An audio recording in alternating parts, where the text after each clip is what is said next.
Producer tried to rewrite Clint Eastwood's ending. He kept the ending and lost the producer.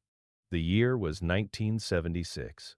Clint Eastwood was in the editing room, finalizing The Outlaw Jose Wales, when producer Philip Kaufman walked in with a rewritten ending.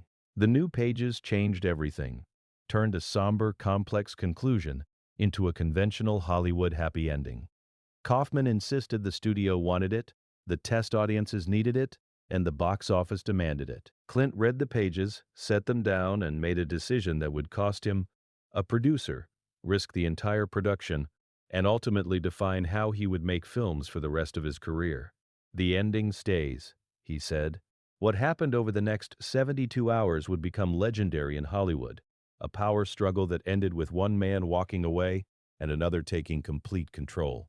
The editing suite at Warner Brothers was quiet. Clint had been working for 6 hours, cutting and recutting the final act of The Outlaw Jose Wales.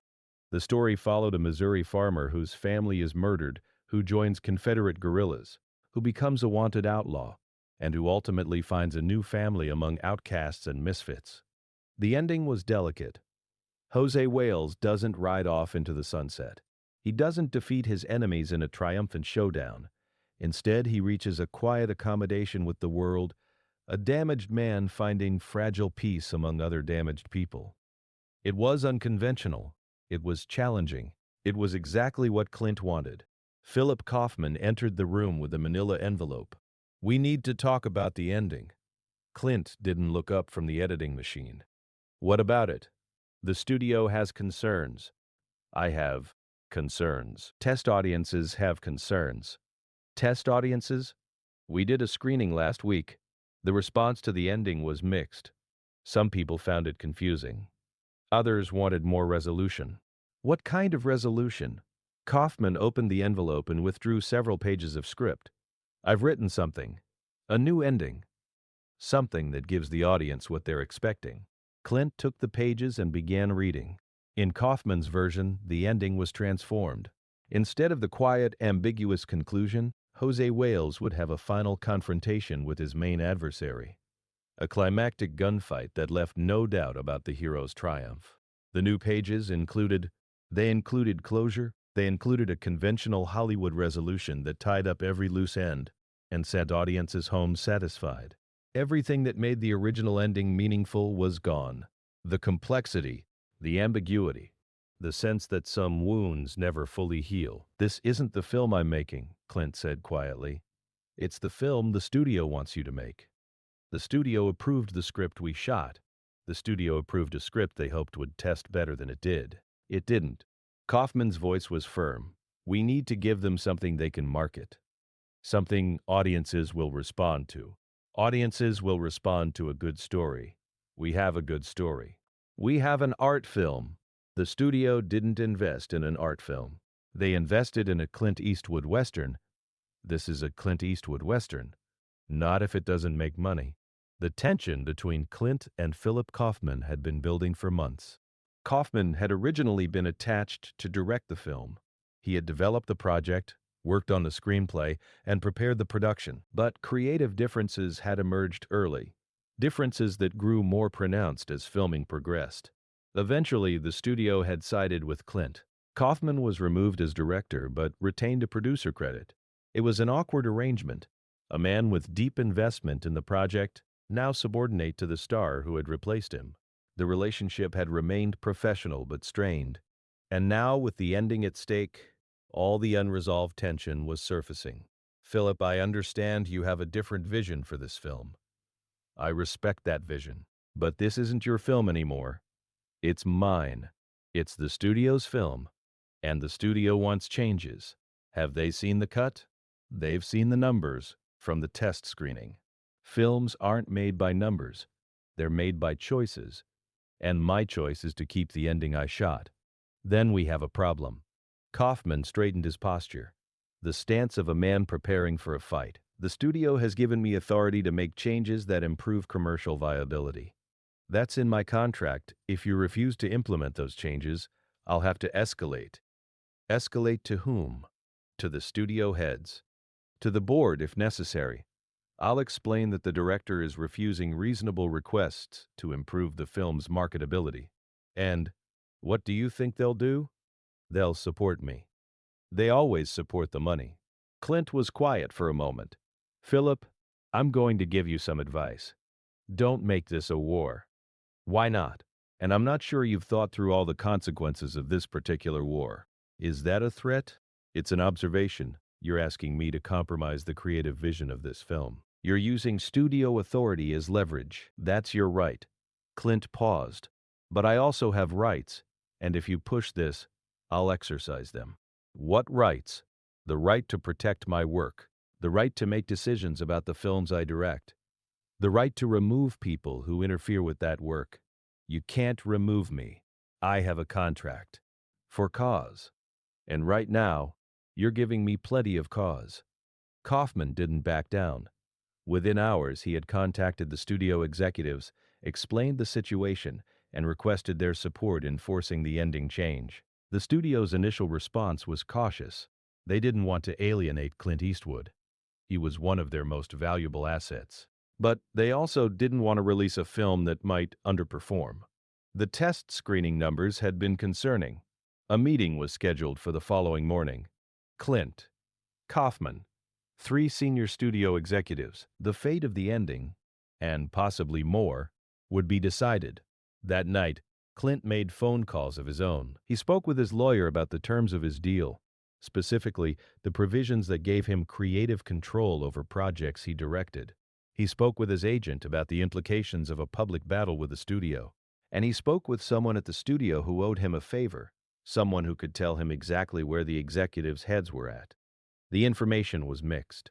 The studio wanted to support their star, but they also wanted to protect their investment. They were looking for a compromise, some version of the ending that satisfied both parties. The conference room on the 8th floor was designed to intimidate. Large table, leather chairs, windows overlooking the lot. A space that reminded everyone who held the power. Kaufman arrived first, positioning himself near the head of the table. The executives arrived next. Richard Patterson, head of production, Carol Weinstein, chief financial officer, and David Marcus, senior vice president. Clint arrived exactly on time, taking a seat at the opposite end of the table from Kaufman. "Thank you all for coming," Patterson began. "We have a situation that needs resolution. Philip, why don't you start?" Kaufman outlined his concerns. Test audience response, box office projections, the need for a more commercial ending, the pages he had written, the director's refusal to consider changes. The bottom line, Kaufman concluded, is that Clint's ending is an artistic choice that may be admirable, but isn't marketable. My version gives audiences the satisfaction they're expecting. Clint, Patterson prompted. Clint spoke simply. The ending I shot is the ending that serves the story. Changing it would betray the film's themes and insult the audience's intelligence. The test audiences didn't respond well. Good films give them what they actually need. Sometimes those are different things. That's a risk. Filmmaking is risk. That's why you hired me. Patterson looked between the two men. We have a difficult situation, a director who won't compromise, a producer with contractual authority, a studio that needs to protect its investment. He paused. I'm open to suggestions. Clint spoke before anyone else could. There's no compromise to be found here. Either the ending stays as I shot it, or Philip's version replaces it. One of us is going to be unhappy. Then we need to decide which one. That's right. And I want to make something clear before you decide. Clint's voice was calm but firm. If you force Philip's ending onto this film, I'll remove my name from it. I won't promote it. I won't support it. And I'll reconsider my relationship with this studio. The room went silent. You're threatening us? Weinstein asked. I'm stating facts. I directed this film. I believe in this ending. If you override my creative judgment, there are consequences. And if we support you? Patterson asked. Then Philip and I have irreconcilable differences, and you'll need to decide whose vision controls the film. The executives exchanged glances. This was the moment they had hoped to avoid, a clear choice between two valuable relationships. Clint Eastwood was their biggest star, someone who brought guaranteed revenue with every project. Philip Kaufman was a respected producer with solid industry credentials, but they couldn't support both. Not on this. Patterson made the call. Clint's ending stays. Kaufman's face went pale. You're overruling me. That's standard practice on creative disputes. I have contractual authority. You have contractual authority subject to the studio's discretion. We're exercising that discretion. This is wrong. The ending is going to hurt the film. Maybe, but it's Clint's film to hurt. He takes the risk, he takes the credit or the blame. Kaufman stood slowly. Then I'm off the project. Philip, no. If my judgment doesn't matter, then my presence doesn't matter. Find another producer. He looked at Clint. I hope you're right. I hope this ending works, because if it doesn't, you'll have no one to blame but yourself. He walked out of the room. The door closed behind him. The studio scrambled to manage the fallout. Kaufman's departure was announced as a mutual decision based on creative differences. The press release was carefully worded to avoid suggesting conflict. But Hollywood knew. Word spread quickly through the industry.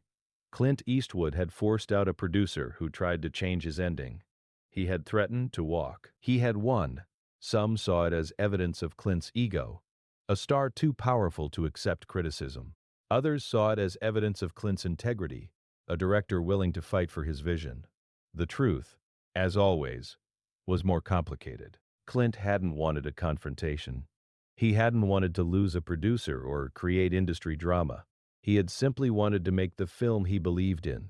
And when someone tried to change that film, he had protected it, whatever the cost. The outlaw Josie Wales was released in August 1976. It opened strongly, better than the test screenings had predicted.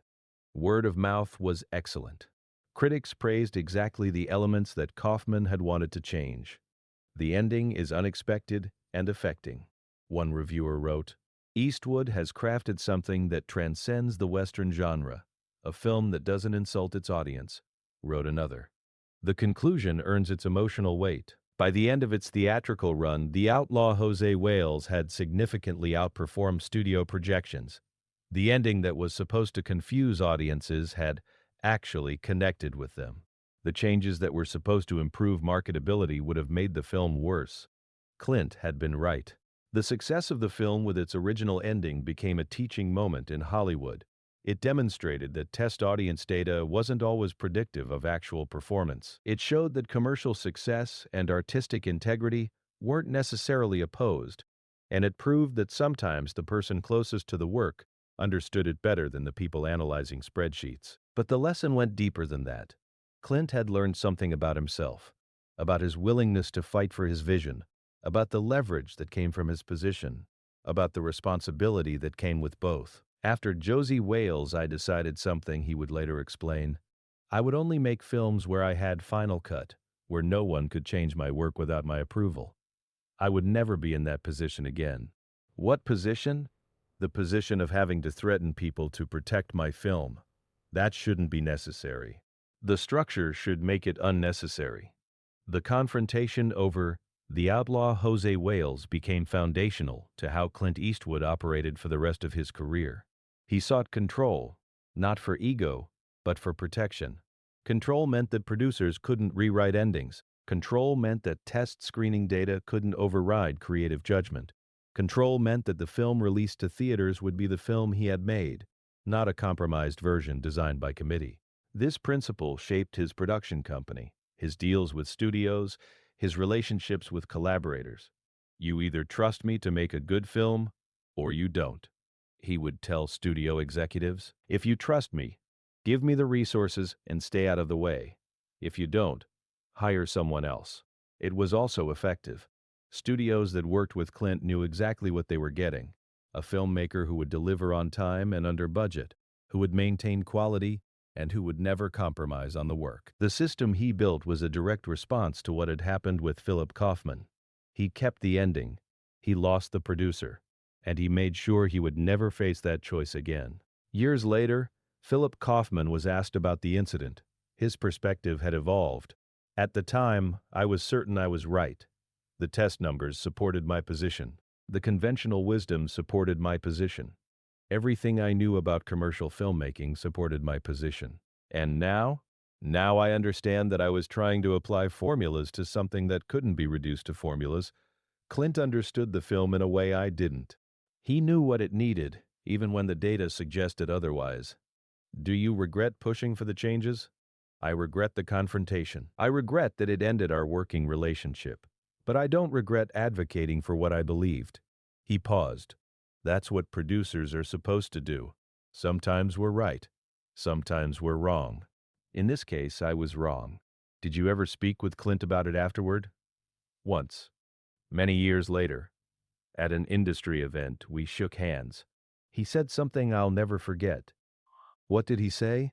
He said, "Philip, you fought for what you believed in. I respect that. You were wrong, but you had the courage to fight." Then he smiled and walked away. That's it? That's all that needed to be said. A producer tried to rewrite Clint Eastwood's ending.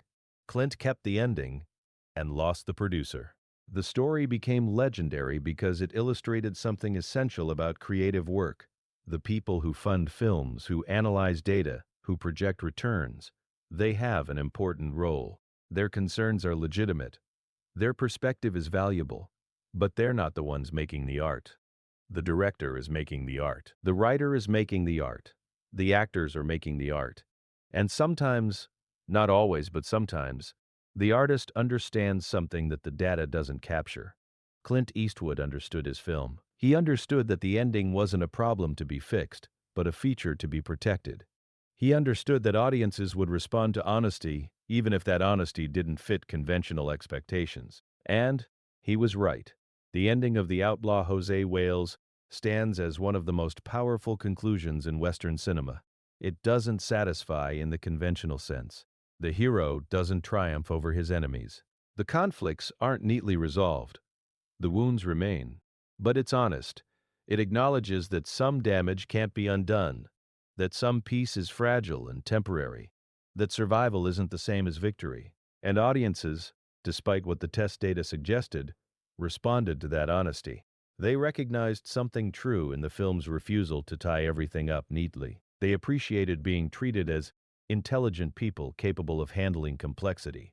They came back to see the film again, told friends about it, made it a success that exceeded everyone's expectations, except Clint's. He had always known. He had known that the ending was right, that changing it would be wrong, and that fighting for it was worth whatever cost it required. A producer tried to rewrite that ending. Clint kept it and lost the producer. It was the right choice. The film proved it. Time proved it. And Clint never regretted it for a single moment.